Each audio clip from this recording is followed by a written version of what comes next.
നമുക്കിന്നേ ഇതേപോലെ ചെറുപയർ കൊണ്ട് ഒരു വടയൻ ഉണ്ടാക്കിയാലോ. അപ്പൊ ഉടനെ വീഡിയോയ്ക്ക് പോവാം. ജോസ് മോസസ് കിച്ചൺ. നമുക്ക് ഈ വട ഉണ്ടാക്കാനായിട്ട് ചെറുപയർ പരിപ്പ് 1.5 കപ്പ് വെള്ളം ഒഴിച്ച് കഴുകി അത് രാത്രി അങ്ങോട്ട് വെള്ളത്തിലിട്ട് വെച്ചേക്കാം. പിറ്റത്തെ ദിവസം നോക്കി നന്നായിട്ട് സോക്കായിട്ട് ഉണ്ടാവും.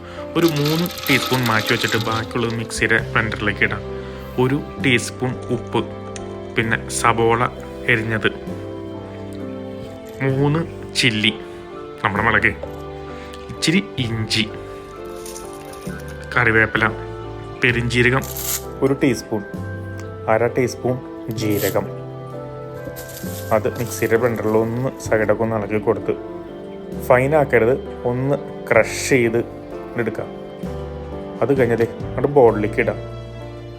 അത് കഴിഞ്ഞ് നമ്മൾ അതിൻ്റെ ഉള്ളിലേക്ക് വലിയ ചോപ്പ് ചെയ്തത്, പിന്നെ ഇടിച്ച കുരുമുളക് 1 ടീസ്പൂൺ, പിന്നെ നമ്മൾ ആ നീക്കി വെച്ചില്ലേ ചെറുപയറും ചേർത്ത് അങ്ങോട്ട് മിക്സ് ചെയ്യാം. ഓയിൽ വയ്ക്കുക, ഒരു മീഡിയം ചൂടിൽ കയ്യിലേക്ക് ഇങ്ങനെ എടുത്ത് വയ്ക്കുക, ഒന്ന് പരത്താം. അത് കഴിഞ്ഞാൽ അത് അങ്ങോട്ട് പെട്ടെന്ന് ഇട്ടേക്കട്ടെ, നന്നായിട്ട് ഉടകൊന്ന് വറക്കട്ടെ. അത് കഴിഞ്ഞ് ഇടയ്ക്ക് ഒന്ന് മറിച്ചിടാൻ മറക്കരുത് കേട്ടോ. അത് കഴിഞ്ഞാൽ നന്നായിട്ട് മുരിഞ്ഞു വരട്ടെ. പുറം ഭാഗം നല്ല മുരിഞ്ഞും ഉള്ളിൽ നല്ല സോഫ്റ്റുമായിരിക്കും ഈ വടയുടെ പ്രത്യേകത. പിന്നെ ചെറുപയറിൻ്റെ ഹെൽത്തിനെസ്സിനെ കുറിച്ച് ഞാൻ പറയേണ്ട കാര്യമില്ലല്ലോ, അതും അടിപൊളിയാണ്. ഏതെങ്കിലും ചട്നി ഉപയോഗിച്ച് തിന്നാ പല പല ചട്നികളുടെ റെസിപ്പി എൻ്റെ ചാനലിലേക്ക് ഉണ്ട് കേട്ടോ. ഇതേപോലെ ചൂടുള്ള വട അങ്ങോട്ട് കഴിച്ചേക്കാം.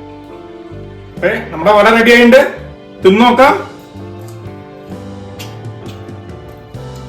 ചൂടുള്ള വട കേട്ടോ, ഒരു പ്രത്യേക രുചിയാണ്. അല്ല കിടിലൻ ടേസ്റ്റും എരിവും എല്ലാം ഉണ്ട് ഇത്.